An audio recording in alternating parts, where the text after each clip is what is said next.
आखिर तो आ ही गया मेरे बच्चे, चल मेरी बात सुन, मैं कितनी देर से बुला ही रहा था। आखिर तू आ ही गया मेरे बच्चे, तो एक बार मेरी बात कान खोल कर सुन ले। तू बहुत उदास रहता है, तू बहुत निराशा में रहता है, लेकिन मेरे बच्चे अब तुझे ना उदास रहना है। मैं जो कह रहा हूँ मेरी बात ध्यानपूर्वक से सुन। लेकिन मेरे बच्चे, मेरी बात सुनने से पहले मेरे चैनल को सब्सक्राइब तुमको करना ही होगा। वीडियो को लाइक कर देना, कमेंट में हर हर महादेव जरूर लिख देना मेरे बच्चे।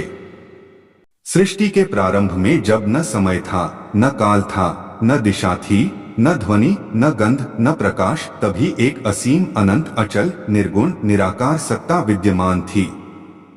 वह सत्ता न पुरुष थी, न प्रकृति, न तत्व थी, न तत्वज्ञाता। वह केवल चेतना थी, शून्य में भी भरी हुई और पूर्ण में भी समाई हुई।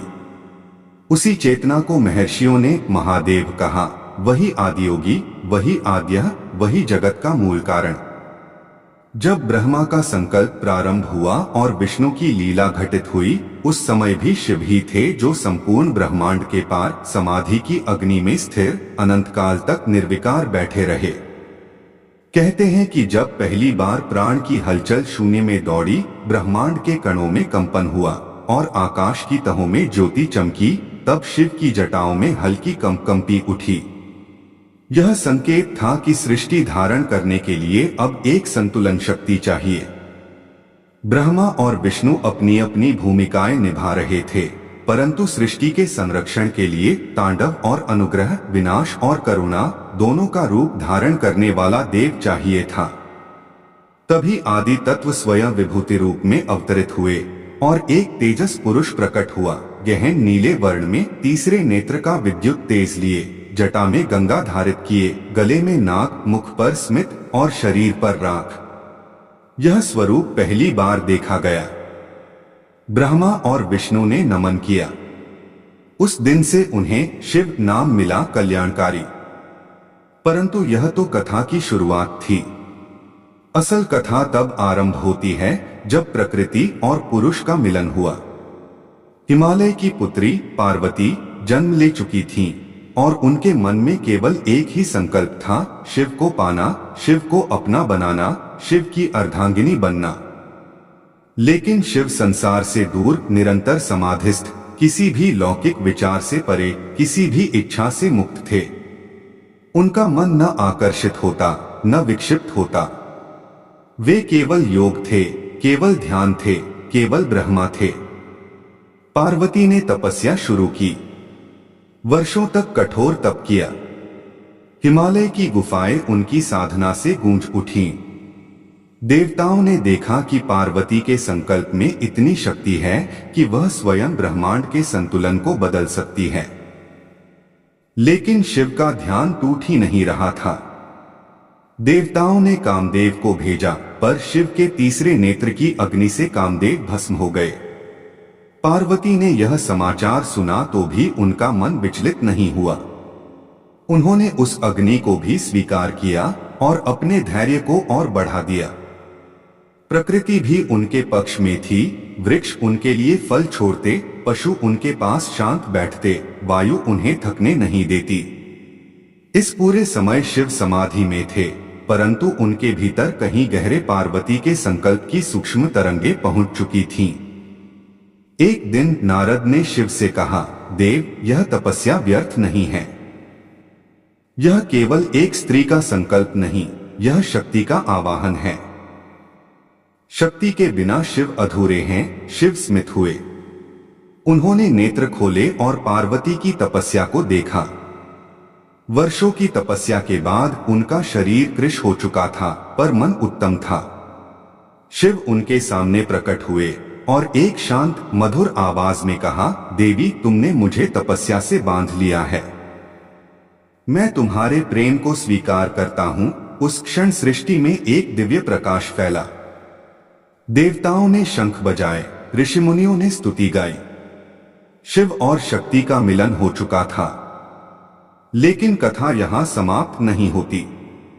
शिव का विवाह प्रकृति का पूर्ण विकास था। सृष्टि का संतुलन स्थिर हुआ, परंतु संसार में राक्षसों की संख्या बढ़ने लगी। तारकासुर ने वरदान पाया था कि केवल शिव के पुत्र ही उसे मार सकते हैं। शिव विवाह के बाद भी तल्लीन रहे, संसार से अलिप्त।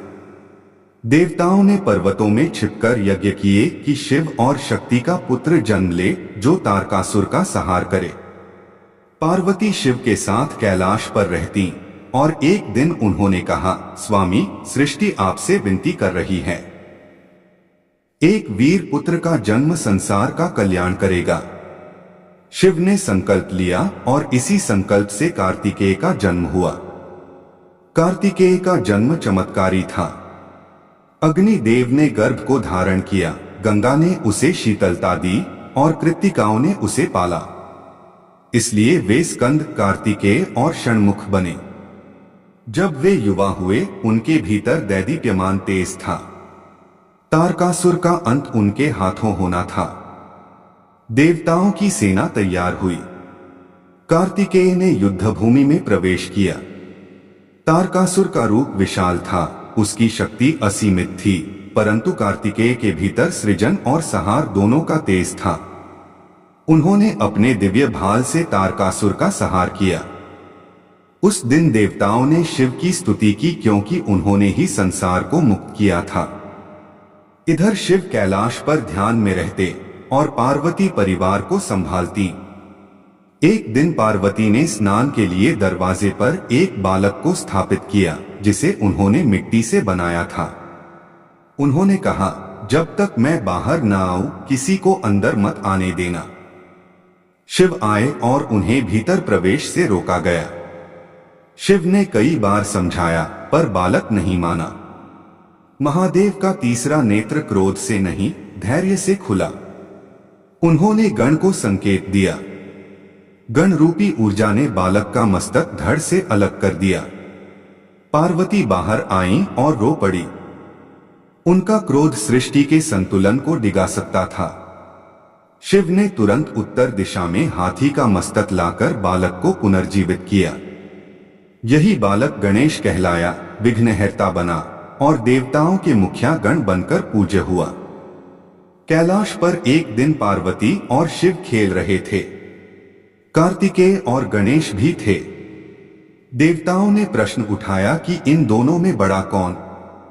शिव ने कहा, जो पहले पृथ्वी के तीनों लोकों का परिभ्रमण कर वापस आएगा वही बड़ा कहलाएगा। कार्तिकेय अपने विशाल मोर पर बैठकर उड़ गए।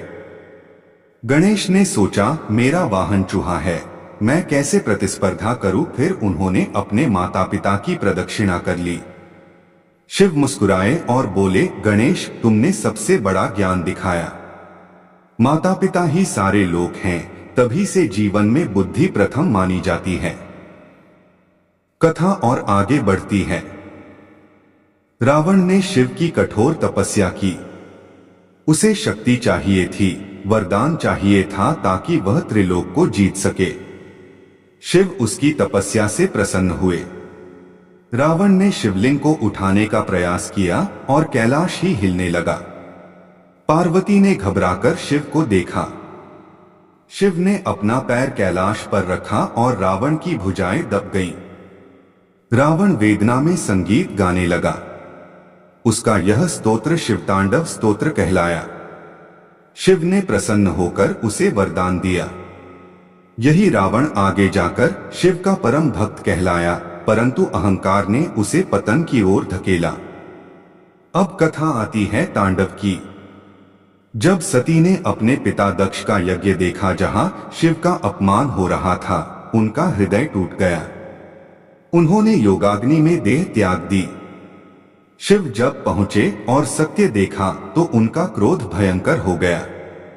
तांडव का नृत्य आकाश को चीरने लगा। सृष्टि कांप उठी। यही वह क्षण था जब शिव ने संपूर्ण ब्रह्मांड को बताया कि प्रेम और सम्मान कितना आवश्यक है।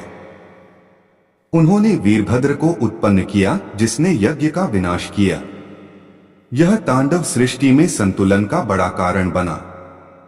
सती का पुनर्जन्म पार्वती के रूप में हुआ और इसी पुनर्जन्म से संसार में प्रेम, धैर्य, आदर और तपस्या का पाठ शुरू हुआ। शिव पार्वती ने मिलकर समस्त जीवों को योग का ज्ञान दिया।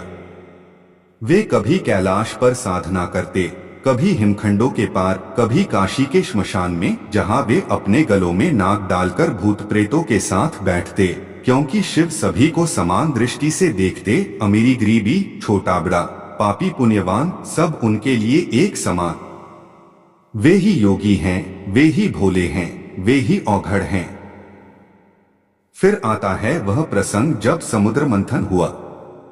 देवताओं और दानवों ने मिलकर मंदराचल को मथनी बनाया, वासुकी को रस्सी और समुद्र को मथना शुरू किया।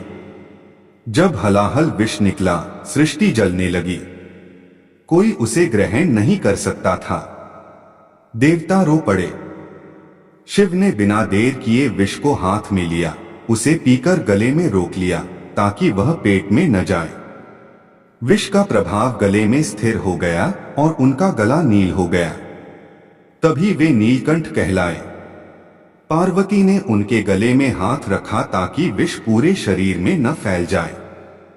यह करुणा और त्याग का अनुपम उदाहरण था। फिर जब जब संसार संकट में आया, शिव ने हर बार हस्तक्षेप किया।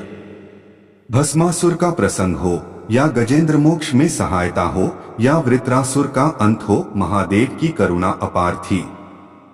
वे संसार को कभी अपने प्रेम से बांधते, कभी अपने तांडव से चेताते, कभी अपने ज्ञान से रास्ता दिखाते। एक दिन कैलाश पर एक साधारण से दिखने वाले भक्त ने शिव को प्रणाम किया।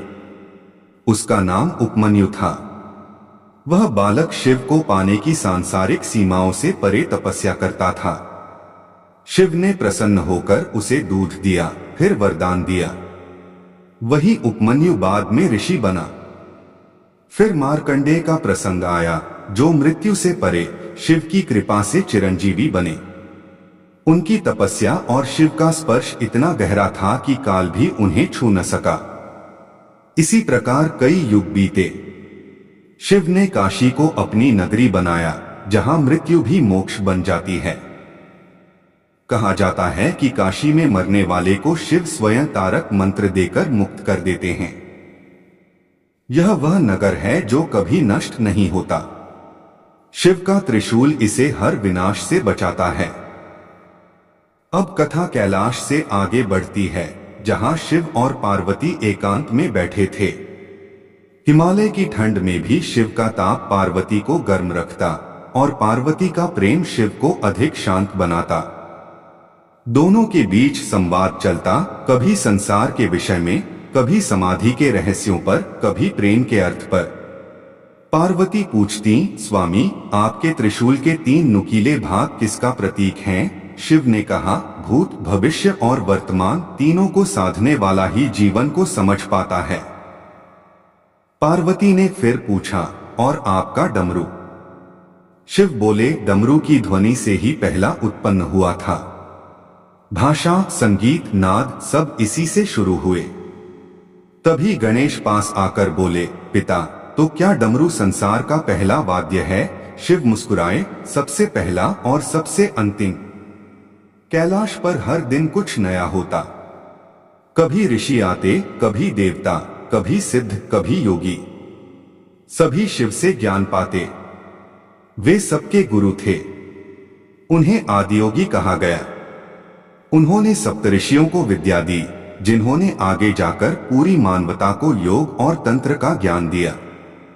इस प्रकार शिव का प्रभाव केवल देवताओं तक नहीं, साधारण मनुष्यों तक भी पहुंचा। एक दिन जब शिव ध्यान में तल्लीन थे, पार्वती ने उनसे एक प्रश्न किया, स्वामी, मेरा मन चाहता है कि आप अपने तांडव का रहस्य मुझे बताएं। शिव ने नेत्र खोले और कहा, तांडव केवल नृत्य नहीं, यह सृष्टि का चक्र है। हर तांडव में सृष्टि जन्म लेती है और हर तांडव में विनाश होता है। जब मैं आनंद तांडव करता हूं तो ब्रह्मांड में उत्साह फैलता है। जब मैं रौद्र तांडव करता हूं तो समय भी थरथरा जाता है। पार्वती ने कहा, क्या मैं यह तांडव देख सकती हूं? शिव ने कहा, देख सकती हो, पर उसके लिए तुम्हें संसार की सीमाओं से परे जाना होगा। पार्वती ने अपनी शक्ति को बढ़ाया और वे शक्ति रूप में परिवर्तित होकर शिव के साथ तांडव देखने लगी। उसी समय उनका रूप दुर्गा और काली के रूप में प्रस्फुटित हुआ। यह शिव शक्ति का अद्वितीय संगम था। कथा यहाँ भी समाप्त नहीं होती। महादेव कभी साधारण भिक्षुक बनकर पृथ्वी पर घूमते, कभी अघोरी बनकर काशी के श्मशान में रहते, कभी आनंदी योगी बनकर नंदी के साथ गुफाओं में बैठते। वे रूप बदलते पर स्वरूप नहीं। वे हर भक्त की पुकार सुनते, चाहे वह जंगल में हो, चाहे महासागर में, चाहे पर्वत पर। उन्हें पाने का मार्ग कठिन नहीं, केवल मन की सच्चाई चाहिए। अंततः कथा यहाँ पहुँचती है जहाँ शिव स्वयं कहते हैं, मैं न मंदिरों में बंद हूँ न मूर्तियों में, मैं वहां हूं जहां एक सच्चा हृदय हर हर महादेव कहता है। कैलाश